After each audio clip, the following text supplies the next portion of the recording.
हरे Krishna. Morning के session में sorry to interrupt आप सभी का चैंटिंग.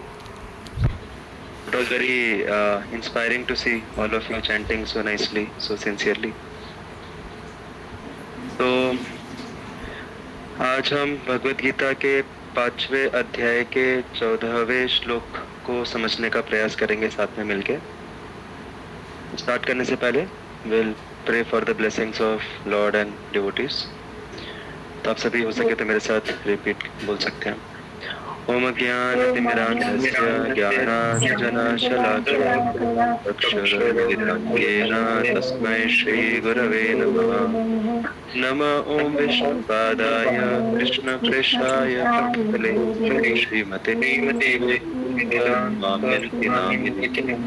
नमस्ते सारस्वते देवे गौरवाणी प्रचारिणे निर्विशेष शून्यवादी पाश्चात्य. जय श्री कृष्ण चैतन्य श्री हरे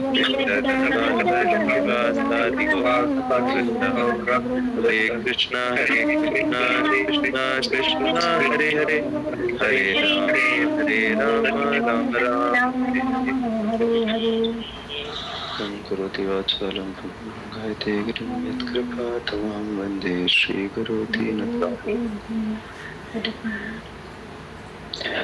हरे कृष्णा. तो आज का श्लोक है 5वें अध्याय का 14वां श्लोक. आप सभी मेरे पीछे रिपीट कर सकते हैं. न कर्तृत्वं न कर्माणि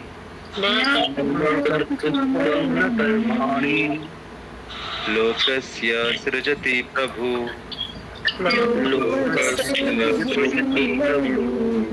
न कर्म फल संयोगम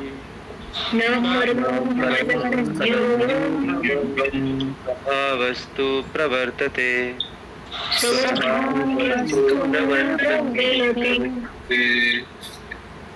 Translation. The embodied spirit, master of the city of his body, does not create activities, nor does he induce people to act, nor does he create the fruits of action. All this is enacted by the modes of material nature. थोड़ा difficult है आज का श्लोक समझने के लिए. कोशिश करेंगे हम जितना हो सके उतना उसको सरल तरीके से समझाने का. तो यहाँ पे सबसे पहले बताया गया है कि हमारी आइडेंटिटी क्या है.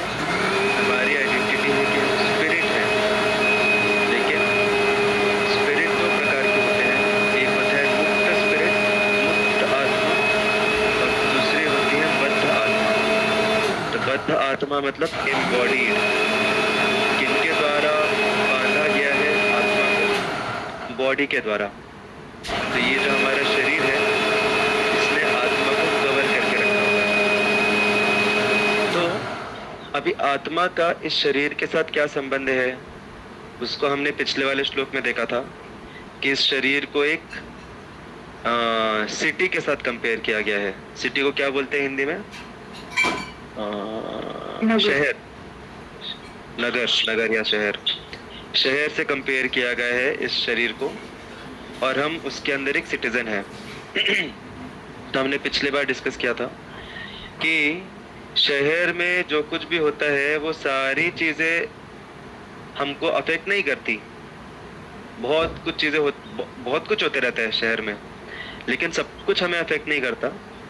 लेकिन इसका मतलब ये भी नहीं कि कुछ भी अफेक्ट नहीं करता. कुछ चीजें अफेक्ट करती हैं. जैसे अगर सरकार ने कुछ नियम बनाए और हमको पता ही नहीं है तो फिर हम प्रॉब्लम में फंस सकते हैं.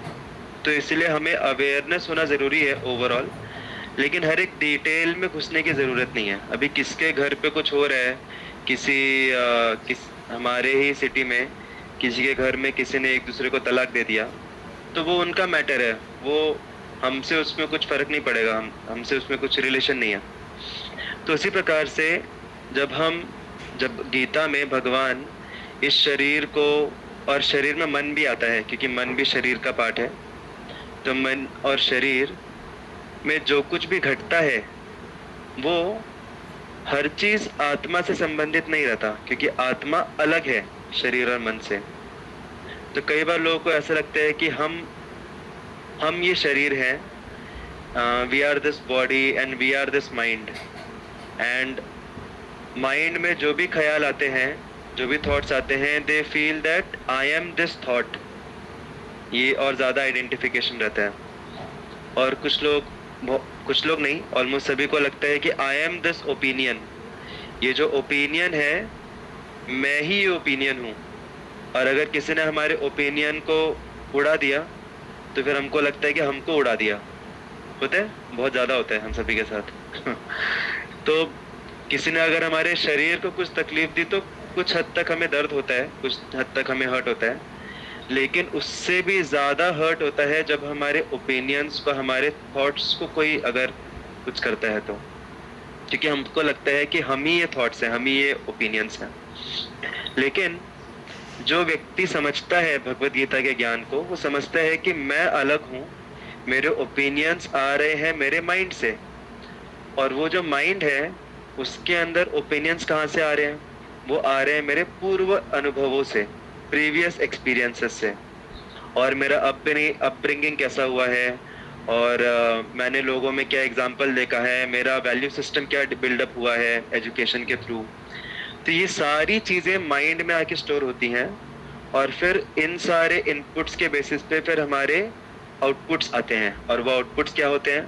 हमारे ओपिनियंस, हमारे थॉट्स। तो एक बार एक मीटिंग चल रही थी, जैसे हमारे इस्कॉन में अलग अलग मीटिंग्स होते रहती हैं, तो एक प्रवक्ता बता रहे थे एक क्लास में कि जब मीटिंग चल रही थी तो उन्होंने एक ओपिनियन प्रस्तुत किया अपना, और उनके जो सीनियर थे उन्होंने उनको बोला कि आपका ओपिनियन ठीक है, लेकिन कुछ समय के लिए आप मेंटली खुद को अलग रखिए और अपने ओपिनियन को अलग रखिए, ओपिनियन को खुद से अलग कर दीजिए मेंटली, ऐसा विजुअलाइज कीजिए आप। तो वो व्यक्ति ने विजुअलाइज किया, और फिर सीनियर ने पूछा कि अच्छा कर लिया आपने? वो बोले हाँ, अभी मैं अलग हो गया, मेरा ओपिनियन अलग हो गया। और फिर वो जो सीनियर था उसने ऐसे एक्शन किया कि अभी मैं तुम्हारे ओपिनियन को शूट करने वाला हूँ। एंड देन फिर he shot the opinion, and then फिर पूछा उनसे कि आपको हर्ट हुआ क्या? वो बोले नहीं, मुझे हर्ट नहीं हुआ, क्योंकि मेरा अलग आइडेंटिटी है। वो ओपिनियन एक आया था, ठीक है, माइंड में था, बट मेरा पूरा अस्तित्व खत्म नहीं होता। I am much more than my mind, I am much more than my opinion. और ऐसा नहीं है कि अगर ओपिनियन को हिट कर दिया मतलब आगे हमारा कुछ स्कोप ही नहीं बचता।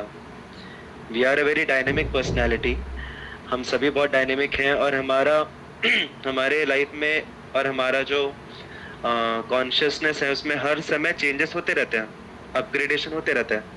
ठीक है, एक ओपिनियन हिट हो गया, अगली बार अच्छा ओपिनियन रहेगा अपना। तो इस प्रकार से जब हम खुद को अपने माइंड और अपने बॉडी से सेपरेट करते हैं तो उसके बहुत सारे फायदे होते हैं, वो हम देखेंगे, वो हम डिस्कस करेंगे। पहली बात तो हम अपना अस्तित्व को बढ़ाते हैं, we expand our identification beyond this body, beyond this mind. हम छोटी छोटी बातों से हर्ट नहीं हो जाते, ये पहली बात। उसके अलावा यहाँ पे क्या बताया है, ठीक है, पहला हम लोग सेकेंड पार्ट पे डिस्कस करते हैं, master of the city of his body. तो आत्मा जो है वो इस शरीर की ना सिर्फ एक सिटीजन है, बट वो मास्टर है। हम इस शरीर के क्या है? मास्टर। लेकिन क्या हम इस शरीर के इंडिपेंडेंट मास्टर हैं? किस किस को लगता है कि हम इस शरीर के और अपने मन के इंडिपेंडेंट स्वतंत्र सम्राट हैं? किस किस को नहीं लगता? थम्स डाउन दे सकते हैं, किसको लगता है थम्स अप कर सकते हैं। या तो जब भी ये एडमिनिस्ट्रेशन होता है तो पहले के ज़माने में भी, क्षत्रियों के समय पे भी, एक रहता था राजा और एक रहता था सम्राट। तो राजा का मतलब होता था कि वो एक राष्ट्र का राजा है, और सम्राट का मतलब होता था पूरे विश्व का सम्राट है वो, he is the ultimate authority. तो अभी जो राजा है, राजा राज्य कर रहा है, उसके अंडर कंट्रोल है, लेकिन उसके अंदर पूरा कंट्रोल नहीं है। तो हमारा जो अपने ये जो शरीर रूपी जो सिटी है, उसके हम राजा हैं या सम्राट हैं? किस किस को लगता है हम राजा हैं, you can give a thumbs up. किस किस को लगता है सम्राट है, you can give a heart. Yes, हम लोग राजा हैं। तो राजा का कर्तव्य क्या रहता है? राजा का कर्तव्य रहता है कि सम्राट जो है उसके अनुसार अपना शासन करे। तो सम्राट कौन है, कोई बता सकता है हमारे शरीर का? आत्मा। हाँ, आत्मा। आत्मा। तो हम कौन है फिर?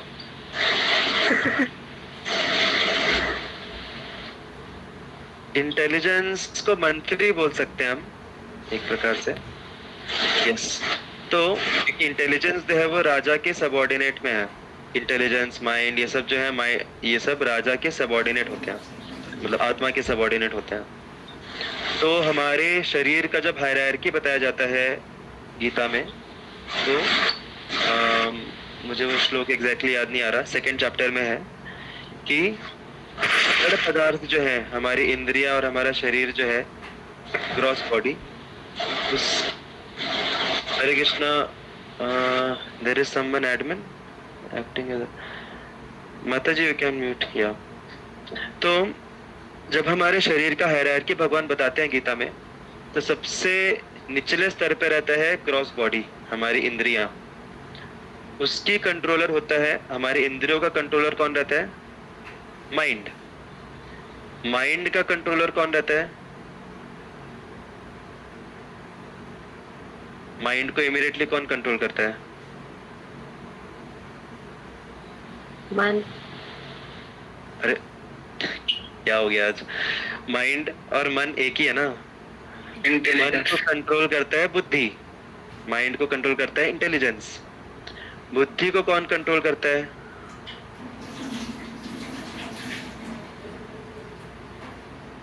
बुद्धि को कंट्रोल करता है अहंकार, मिथ्या अहंकार, जब तक हम इस भौतिक चेतना में रहते हैं। तो मिथ्या अहंकार के अनुसार हमारी मिथ्या अहंकार के अनुसार हमारी बुद्धि निर्णय लेती है। हमारा आइडेंटिफिकेशन कैसा है, हम खुद को क्या समझते हैं, उसके हिसाब से हमारी बुद्धि निर्णय लेती है। और फिर बुद्धि मन को आदेश देती है, और फिर मन इंद्रियों द्वारा अलग अलग कार्य करवाता है। तो अहंकार जो है, मिथ्या अहंकार, ये अहंकार को अगर हम बोलते हैं जनरलाइज्ड स्टेटमेंट में, तो अहंकार का कंट्रोलर कौन है? अहंकार से ऊपर कौन है?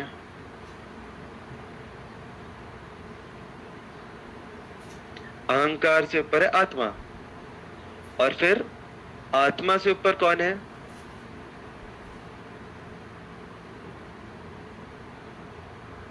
परमात्मा। परमात्मा। वेरी गुड, परमात्मा। तो ये हमारे शरीर का हायरार्की है जो सबको पता होना चाहिए। जब तक हमें हायरार्की पता नहीं रहेगा, जब तक आपको किसी मैनेजमेंट सिस्टम का हायरार्की नहीं पता, तो किस चीज के लिए किसको अप्रोच करना है वो आप जान ही नहीं पाओगे। एस्केलेट कैसे करना है मैटर को, ये आपको समझ में ही नहीं आएगा। तो इसीलिए हमें पता होना चाहिए कि परमात्मा, ये आइडियल है, ये ऐसा होना चाहिए एक्चुअल में। परमात्मा शुड कंट्रोल द आत्मा, बेसिकली आत्मा शुड बी कंट्रोल्ड बाय परमात्मा। फॉल्स ईगो, हमारा जो ईगो है, that should be under the control of आत्मा। बुद्धि should be control of in control of ego, हमारे एग्जिस्टेंस। और फिर जो मन है वो हमारे बुद्धि द्वारा कंट्रोल किया जाना चाहिए, और जो इंद्रियां हैं वो हमारे मन द्वारा कंट्रोल की जानी चाहिए। लेकिन जब हमको ये हायरार्की पता नहीं रहती, तो सब उल्टा पुल्टा हो जाता है। होता क्या एक्चुअल में जैसा होना चाहिए वो तो मैंने बताया अभी, बट प्रैक्टिकली होता क्या है हमारे जीवन में? प्रैक्टिकली होता ये है कि इंद्रियां मन को कंट्रोल करती हैं। इंद्रियां बोलती हैं कि मुझे ये खाना है, मुझे ये देखना है, मुझे ये टच करना है, ये सूंघना है। और फिर मन जो है, क्योंकि मन स्ट्रांग नहीं है, तो मन इंद्रियों के अधीन हो जाता है। और फिर मन जो है वो बुद्धि को डिमांड करता है कि ये बुद्धि मुझे ये करने की इच्छा हो रही है, तुम ऐसा प्लान बनाओ कि मैं एकदम बेस्ट तरीके से मैं इसको एंजॉय कर पाऊं और किसी को पता भी ना चले। अगर वो अवैध है, अगर वो क्या बोलते हैं, अगर वो अलाउड नहीं है, इलीगल है, तो फिर बुद्धि को मन अलग अलग तरीके निकालने को प्रेरित करता है, और फिर बुद्धि जो रहती है वो अपनी बुद्धिमत्ता का इस्तेमाल करके अलग अलग इनोवेटिव तरीके बनाती है क्राइम करने के लिए। जब मन के अधीन हो जाती है बुद्धि, जिसका असली काम था विवेक शक्ति और दृढ़ता लाना, वो मन के अधीन आके वो उस विवेक शक्ति का इस्तेमाल करती है किस प्रकार से हम गलत एक्टिविटीज कर पाए और बच भी जाए, लाइक बिना किसी को कुछ पता चले। तो ऐसे फिर बुद्धि मन के अधीन हो जाती है, और फिर हमारी बुद्धि जो रहती है वो हमारे ईगो को ट्रांसफॉर्म करती है। हमारी एग्जिस्टेंस, हमारा जो आइडेंटिटी होता है वो पूरा मन और इंद्रियों के आधार पे बन जाता है। हमको लगता है बस मेरा आइडेंटिटी क्या है, मेरा आइडेंटिटी है बस खाओ पियो ऐश करो, इंद्रियों को तृप्त करो, बस वही मेरा आइडेंटिटी है। मेरे जीवन का लक्ष्य क्या है, बस शरीर का सुख देना और इंद्रियों को सुख देना और मन को सुख देना, बस यही मेरा, there is nothing beyond in my life, मेरा जीवन यही है बस। और फिर जो आत्मा रहती है, आत्मा जब स्ट्रांग नहीं है तो आत्मा को लगता है कि अच्छा मतलब मेरा भी यही अस्तित्व है, मैं ये शरीर हूँ, मैं ये बुद्धि हूँ, मैं ये मन हूँ, मैं ये इंद्रियां हूँ। तो अगर कोई इन सब चीजों में बाधा आएगा मतलब वो मेरा दुश्मन है। मेरा एग्जिस्टेंस क्या है, बस ये शरीर, और शरीर को सुख देना ही मेरा जीवन है। तो ऐसा आत्मा को लगता है। और फिर आत्मा क्या करती है, आत्मा परमात्मा से प्रार्थना करती है, परमात्मा को जाके रिक्वेस्ट करती है कि मुझे ये भोग विलास करना है, मेरे शरीर को ये चाहिए वो चाहिए, तो तुम मेरी पूर्ति करो। ऐसा आत्मा परमात्मा से रिक्वेस्ट करती है। पूरा सीक्वेंस उल्टा हो जाता है जब हम बद्ध अवस्था में रहते हैं। तो यहाँ पे हमें समझ में आता है कि हमारे दो रोल्स हैं। जैसे वो जो राजा है उसके दो रोल, अच्छा जो मैंने अभी बताया कि अभी पूरा हायरार्की उल्टा हो जाता है, सब लोग उससे रिलेट कर पा रहे हैं कि नहीं, या मैं कुछ तो ऐसा थियोरेटिकल बता रहा हूँ, या ऐसा मेरे साथ ही होता है सिर्फ? सबके साथ होता है राइट? हम लोग सभी एक ही लेवल पे, मतलब सबका ऐसे ही चल रहा है गाड़ी। तो इससे हमें समझ में आता है कि हमारे दो रोल्स हैं। एक है कि हम, जैसे मैंने बताया कि राजा जो है, राजा का एक पार्ट है कि वो प्रजा का कंट्रोलर होना चाहिए, और उसका दूसरा पार्ट है कि वो सम्राट के अधीन है। ये दो रोल्स हैं उसके। जो राजा है वो सबऑर्डिनेट किसी का है और वो अथॉरिटी किसी का है। तो उसी प्रकार से हम अपने जीवन में भी अलग अलग पहलुओं में देखते हैं। हम कोई भी एग्जाम्पल ले लें, हम हर एक एग्जाम्पल में हमारे अंडर कुछ लोग हैं और हमारे ऊपर कुछ लोग हैं। चाहे वो आप कॉर्पोरेट सर्कल में ले लो, या फिर आप फैमिली में ले लो। फैमिली में भी कुछ लोग हमारे अधीन रहते हैं, जैसे बच्चे वगैरह, और कुछ लोग हमसे सुपीरियर रहते हैं, हमारे माता पिता, या फिर हस्बैंड के लिए वाइफ, वाइफ के लिए हस्बैंड। तो इस प्रकार से हम हर एक स्थिति में हमारे अधीन कुछ रहता है और हमारे ऊपर कुछ रहता है। तो अभी मैटर क्या करता है, मैटर करता है कि हमारा जो कनेक्शन है, हमारा जो रिलेशनशिप है, वो स्ट्रॉन्ग किसके साथ है। अगर हमारा रिलेशनशिप स्ट्रॉन्ग उनके साथ ज्यादा है जो हमसे अधीन है, तो फिर हमें लगेगा कि हम उनको कंट्रोल कर रहे हैं, लेकिन वास्तविकता में हम उनके द्वारा कंट्रोल किए जाए। हम we will be controlled by them. We will feel कि वी आर द कंट्रोलर, हमें लगेगा कि हम उनके कंट्रोलर हैं, बट एक्चुअली क्योंकि हमारा इमोशनल अटैचमेंट, हमारी जो आसक्ति है, वो हमसे ऊपर वालों के साथ नहीं है, हमारे सबऑर्डिनेट्स के साथ है। तो इसीलिए हम उनके द्वारा कंट्रोल किए जाएंगे। जैसे बहुत सिंपल एग्जांपल है इसका, हम सभी के साथ ये बहुत रेलेवेंट एग्जांपल है। एक्चुअल में जो मोबाइल फोन होता है, जो स्मार्टफोन होता है खास करके, स्मार्टफोन कंट्रोलर होना चाहिए या हम कंट्रोलर होने चाहिए? आइडियली स्पीकिंग हम कंट्रोल होना चाहिए। हम कंट्रोल कंट्रोल या कंट्रोलर? ध्यान से बोलिए। कंट्रोलर। कंट्रोलर हम होने चाहिए। लेकिन एक्चुअल में क्या होता है? एक्चुअल में हम मोबाइल को कंट्रोल करते हैं, मोबाइल हमको कंट्रोल करता है। मोबाइल हमको कंट्रोल करता है। राइट, मोबाइल हमको कंट्रोल करता है, क्योंकि हमको लग रहा है कि हम मोबाइल के कंट्रोलर हैं, तो हम सुपीरियर हैं और हम आसक्त हो जाते हैं फिर मोबाइल से, और फिर मोबाइल हमको कंट्रोल करने लग जाता है। लेकिन अगर हमें पता है, जैसे हमारे परिवार वाले या हमारे टीचर्स या फिर हमसे जो बड़े हैं, वो हमको अगर बताते हैं कि नहीं, तुमको मोबाइल लिमिटेड यूज करना है, इतने समय के लिए ही यूज करना है, या फिर इतना ही यूज करना है, तो नहीं यूज करना है। तो अगर हमारा कनेक्शन उनसे स्ट्रांग रहेगा, जो हमारे सुपीरियर्स हैं, तो फिर हम मोबाइल को लिमिटेड ही यूज करेंगे, क्योंकि हम उनकी बात सुनेंगे। हमारा अटैचमेंट, हमारी आसक्ति उनसे ज्यादा है, हमारे सुपीरियर से ज्यादा है। और जब हमारी अटैचमेंट, हमारी आसक्ति उनसे ज्यादा रहेगी, तो एक्चुअल में हम मोबाइल को कंट्रोल कर पाएंगे। समझ रहे हैं? हम मोबाइल द्वारा कंट्रोल्ड नहीं होंगे, हम मोबाइल को कंट्रोल करेंगे, क्योंकि हम आइडेंटिफाई नहीं करेंगे उसके साथ, हम उससे आसक्त नहीं होंगे, हमारी आसक्ति ऊंचे लेवल की है। और एक उदाहरण दूंगा मैं कि सपोज आज तक किसी ने कभी कुत्ते को घुमाया है, कभी रस्सी बांध के सड़क पे, या देखा होगा किसी ने? तो एक्चुअल में हमें कुत्ते को कंट्रोल करना चाहिए रस्सी से।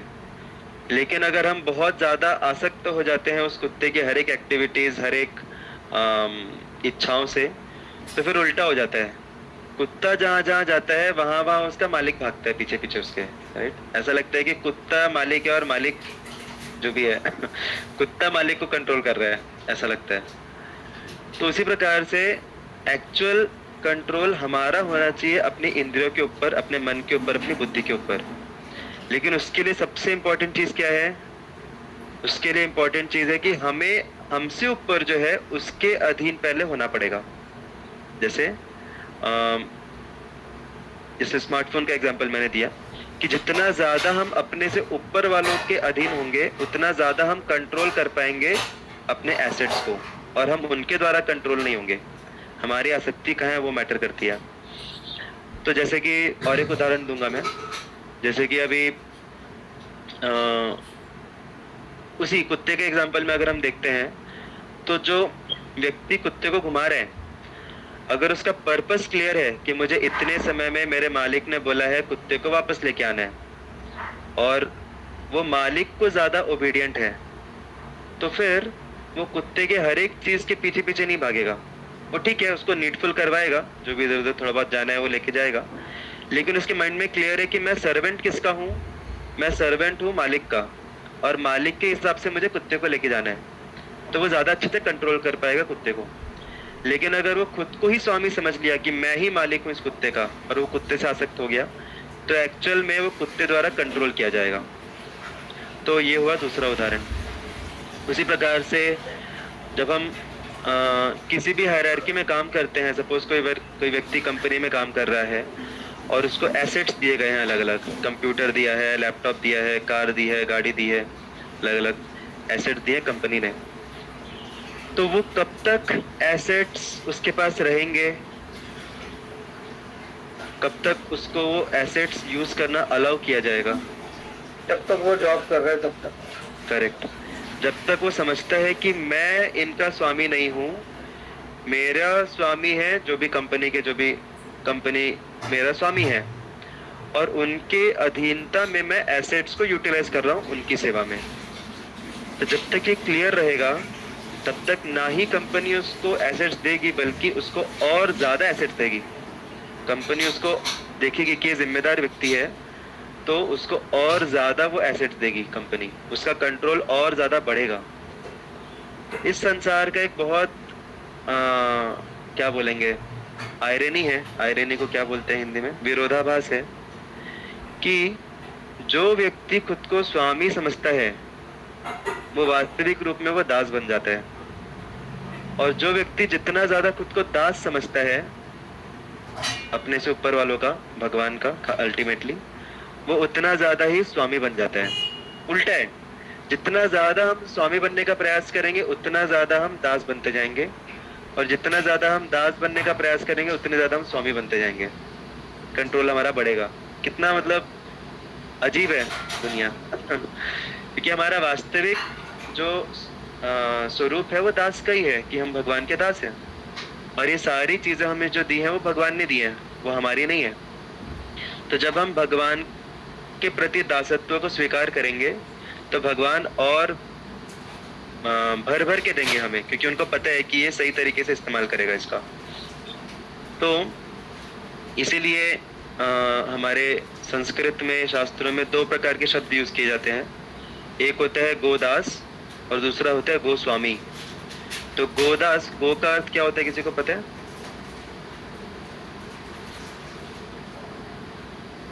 गो के 2 शब्द होते हैं, एक होता है गाय और दूसरा होता है इंद्रियां, सेंसेस। तो सामान्य जो भौतिकवादी व्यक्ति रहता है उसको लगता है कि ये शरीर मेरा है, मैं इसका स्वामी हूँ, लेकिन अल्टीमेटली उसको गोदास बोला जाता है, क्योंकि वो अपने इंद्रियों के द्वारा नियंत्रित किया जाता है, वो अपने इंद्रियों का दास बन जाता है, क्योंकि वो एंजॉयमेंट के लिए इंद्रियों पे निर्भर हो जाता है। लेकिन जो लोग आध्यात्मिक जीवन का पालन करते हैं, भगवान से कनेक्ट होते हैं, अपना एंजॉयमेंट भगवान से, अपना जो संबंध है उसमें वो ढूंढते हैं, उनको बोला जाता है गोस्वामी। तो गोस्वामी सिर्फ एक कोई टाइटल या कोई एक सरनेम नहीं है, गोस्वामी एक क्वालिटी है कि हम अपने इंद्रियों के स्वामी हो जाते हैं। तो अभी जैसे कुत्ते का मैंने एग्जांपल दिया, अभी कुत्ते को कहीं पे स्मेल आ रही है, उसको कहीं टॉयलेट करना है, उसको कुछ तो अच्छा दिख गया, तो ये क्या, ये सारी चीजें हमारी हैं क्या? हमें लाइक ऑल दीज थिंग्स जो कि कुत्ते को अट्रैक्ट कर रही हैं, क्या उनका हमसे कुछ रिलेशन है? हमसे कुछ भी रिलेशन नहीं है, वो सब कुत्ते से उसका रिलेशन है। लेकिन हम क्योंकि कुत्ते से खुद को आइडेंटिफाई कर रहे हैं, तो हमको लगता है कि हम भी उस डायरेक्शन में बह जाते हैं फिर कुत्ते के साथ। तो वही चीज यहाँ पे भगवान बता रहे हैं कि जब स्पिरिट एम्बॉडीड हो जाता है शरीर के द्वारा और खुद को मास्टर समझने लग जाता है, अल्टीमेट मास्टर समझने लग जाता है अपने शरीर का, तो फिर एक्चुअल स्थिति उसकी क्या है कि इस शरीर की जो एक्टिविटीज है वो उसकी एक्टिविटीज नहीं है, उसकी एक्टिविटीज है भगवान से कनेक्ट होना, उसका अल्टीमेट रिलेशनशिप भगवान के साथ है। लेकिन क्या होता है, वो एक्टिविटीज उसको लगती है कि मैं कर रहा हूँ एक्टिविटीज, ये मेरी एक्टिविटीज है। एक्चुअल में एक्टिविटीज शरीर करता है, मन करता है। किनके अधीन आके?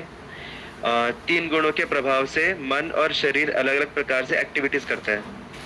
लेकिन आत्मा जो है उसको लगता है कि मैं इन सब चीजों का कंट्रोलर हूँ, मैं ये सब चीजें कर रहा हूँ। तो उस अहंकार वश आके आत्मा अफेक्ट हो जाता है शरीर और मन के एक्टिविटीज द्वारा। तो लेकिन अल्टीमेटली ये सारी जो एक्टिविटीज होती हैं ये शरीर करता है अलग अलग गुणों द्वारा प्रभावित होके। तो इन शॉर्ट अगर हम इसको प्रैक्टिकल लेवल पे समझने का प्रयास करेंगे, तो इन शॉर्ट हमारी ओरिजिनल पोजीशन है कि हमारा कनेक्शन भगवान से है, और ये जो शरीर और ये जो मन है ये हमारे कंट्रोल में भगवान ने दिया है, हमारा कुछ हद तक कंट्रोल है, और इसको हमें भगवान की सेवा में इस्तेमाल करना है। लेकिन जब हमको लगता है कि हम ही इसके कंट्रोलर हैं, हम ही इसके सब कुछ हैं, हम ही इसके स्वामी हैं, तो फिर जब हमारा शरीर, हमारा मन हमारे साथ कोऑपरेट नहीं करता है तो हम परेशान हो जाते हैं, क्योंकि जरूरी नहीं है हर बार हमारा मन, हमारा शरीर कोऑपरेट करे। लेकिन जब हम खुद को इसका स्वामी समझने लग जाते हैं तो हमको लगता है अरे कैसे शरीर कोऑपरेट नहीं कर रहा है, कैसे मन कोऑपरेट नहीं कर रहा, हम परेशान हो जाते हैं, विचलित हो जाते हैं, और उस प्रकार से हम अपने शरीर, अपने मन और दूसरे लोगों के अधीन हो जाते हैं फिर। So that is the embodied state in which we are. So in short this is what we can discuss on this. अगर किसी को और कुछ सवाल है तो एक लिंक है, अभी हमारी जो कोऑर्डिनेटर माता जी हैं, प्रतीक्षा माता जी, वो पोस्ट करेंगे ग्रुप पे। तो किसी को अगर कुछ सवाल है या और ज़्यादा जानकारी प्राप्त करनी है इसके ऊपर, तो वो उस लिंक पे जाके सवाल पूछ सकते हैं। अब टाइम इज अप, तो इसलिए we have to end here. In short जितना ज़्यादा हम भगवान से अपना कनेक्शन बढ़ाएंगे स्पिरिचुअलिटी प्रैक्टिस करते करते, उतना ज़्यादा हम डिस्टर्ब नहीं होंगे शरीर और मन के द्वारा और दूसरों द्वारा, और जितना ज़्यादा हम बढ़ाएंगे वो कनेक्शन, उतना ज़्यादा हमारा कंट्रोल भी बढ़ेगा। भगवान खुद हमारा कंट्रोल बढ़ाएंगे हमारे मन और शरीर के ऊपर। Hare Krishna. Thank you so much. Shrimad Bhagavad Gita की जय जय हरे कृष्णा। हरे कृष्ण प्रभु जी। हरे कृष्ण प्रभु जी। हरे कृष्ण हरे कृष्ण। हरे कृष्णा कृष्ण कृष्ण हरे हरे, हरे राम हरे राम हरे राम राम राम हरे हरे।